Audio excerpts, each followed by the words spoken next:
नमस्कार सज्जनों, मैं महेश राम श्रृंखला भाग 21 में आप सबका स्वागत करता हूं।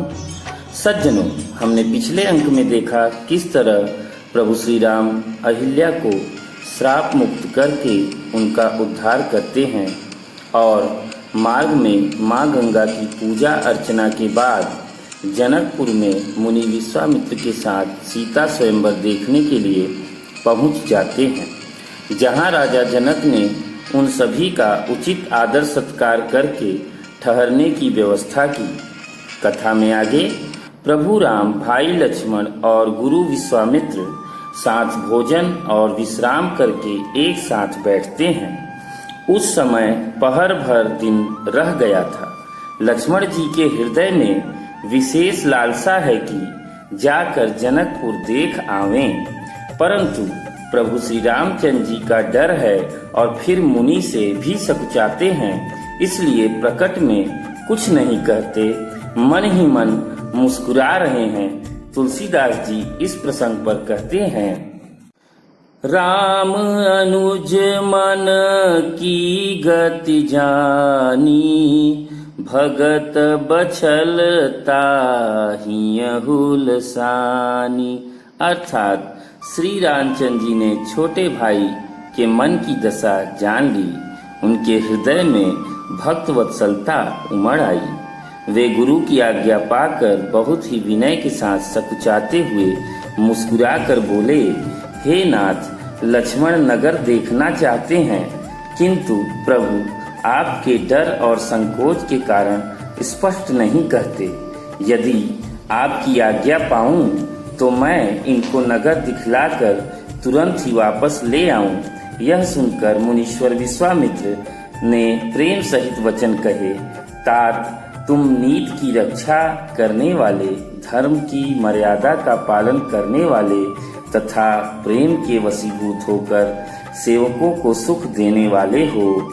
आप दोनों भाई जाकर नगर देख आओ, अपने दर्शन देकर सब नगर निवासियों के नेत्रों को सफल करो। दोनों भाई गुरु की आज्ञा पाकर नगर विचरण के लिए प्रस्थान कर देते हैं। दोनों भाइयों की अद्भुत मनोहारी छवि देखकर सारे नगरवासी मंत्रमुग्ध हो जाते हैं। दोनों भाइयों के अनुपम रूप को देखकर ऐसा प्रतीत होता था जैसे बाल राजहंसों का सुंदर जोड़ा हो। उनके सुंदर कोमल शरीर को देखकर सखियां आपस में तरह तरह की बातें करने लगी। राम जी की छवि देखकर एक सखी दूसरी सखी से कहती है, यह वर जानकी के योग्य है। दूसरी सखी कहती है, किंतु मुझे भय है कि क्या ये सुकोमल किशोर राजा जनक की प्रतिज्ञा पूरी कर पाएंगे? क्या ये कठोर शिव धनुष को तोड़ पाएंगे? तब एक सखी उन सबको भरोसा दिलाते हुए कहती है, जिनके चरण कमलों की धूलि का स्पर्श पाकर अहल्या तर गई, जिन्होंने ताड़का सुबाहु जैसे शक्तिशाली दैत्यों का संहार किया हो, उनको लेकर इस तरह का भय रखना उचित नहीं है।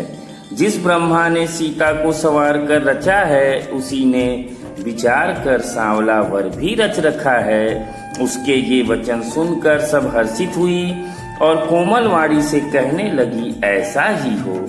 उधर दोनों भाई नगर के पूरब की ओर गए, जहां धनुष यज्ञ के लिए भूमि बनाई गई थी। वह बहुत ही सुंदर तरीके से सजाया गया था। चारों ओर सोने के बड़े बड़े मंच बने थे, जिन पर राजा लोग बैठेंगे।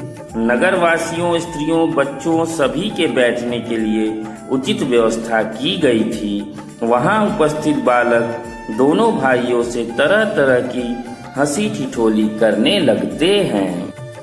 दोनों भाइयों ने कोमल, मधुर और सुंदर बातें कहकर बालकों को बहला फुसला कर विदा किया। फिर दोनों भाई गुरु के पास वापस लौटकर गुरु के चरण कमलों में सिर नवाकर उनके पास बैठ जाते हैं। रात्रि का प्रवेश होते ही मुनि की आज्ञा से दोनों भाई संध्या वंदन करते हैं। फिर प्राचीन कथाएं तथा इतिहास कहते कहते सुंदर रात्रि दोपहर बीत गई। तब मुनि श्रेष्ठ ने जाकर शयन किया। दोनों भाई उनके चरण दबाने लगे। दोनों भाई मानो प्रेम से जीते हुए प्रेम पूर्वक गुरु जी के चरण कमलों को दबा रहे हैं। मुनि ने बार बार आज्ञा दी, तब रघुनाथ जी ने जाकर शयन किया। उसके बाद भी छोटे भाई लक्ष्मण का कार्य समाप्त नहीं हुआ। तुलसीदास जी कहते हैं, चापत चरण लखनु उरलाए, सभय सप्रेम परम सचुपाए। पुनि पुनि प्रभु कह सोवहु ताता, पौढ़े धरि उर पद जल जाता। अर्थात श्री राम जी के चरणों को हृदय से लगाकर भय और प्रेम सहित परम सुख का अनुभव करते हुए लक्ष्मण जी उनके चरण को दबा रहे हैं। प्रभु श्री रामचंद्र जी ने बार बार कहा, हे तात सो जाओ। तब वे उन चरण कमलों को हृदय में धर कर लेते रहे। सज्जनों, मैं यहाँ बताना चाहूँगा कि भय और प्रेम सहित, भय का मतलब यहाँ पर यह नहीं कि वह उनसे भयभीत हैं। यहाँ पर भय का मतलब एक बड़े भाई के प्रति एक छोटे भाई के मन में जो एक संकोच और एक अदब, एक लिहाज होता है, यहाँ पर उसका तात्पर्य यह होगा। सज्जनों, आज की कथा में हमने जिन दो चौपाइयों को लिया है, जिसमें पहली चौपाई है राम अनुज मन की गति जानी और दूसरा है चापत चरण लखन उरलाए। मित्रों, पहली चौपाई में बड़े भाई का प्रेम और बड़े भाई का स्नेह स्पष्ट झलक रहा है, जो अपने छोटे भाई की मन की बात को जान लेते हैं, राम अनुज मन की गति जानी। और दूसरे में चापत चरण लखन उरलाए, तो इसमें लक्ष्मण जी का समर्पण दिख रहा है। मित्रों, लक्ष्मण जी भय या संकोचवश, अदबवश नहीं कह पा रहे हैं कि हमें जनकपुर घूमने की इच्छा है, लेकिन उनके बड़े भाई उनके अंतर्मन की बात को जान लेते हैं।